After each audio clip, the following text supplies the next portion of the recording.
যে অভিভাবক তার পুরা ফ্যামিলিকে হারামের টাকা দিয়া পালে, বউ বাচ্চা সবাই এই হারামের টাকা থেকে খায় দায় ঘুমায়, এই নাফরমান অভিভাবক যেন নিজ হাতে পুরা ফ্যামিলিটার জন্য জান্নাত হারাম করে দিবে।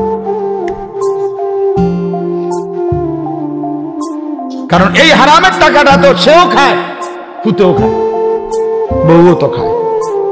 বুঝেন নাই কথাটা? গায়ে লাগতে পারে, কারো গায়ে লাগলে যদি পছন্দ না হয় জায়গা হলাই দিয়ে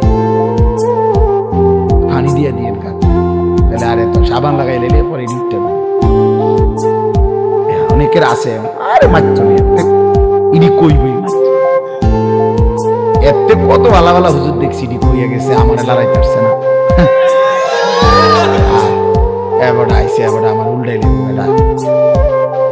হ্যাঁ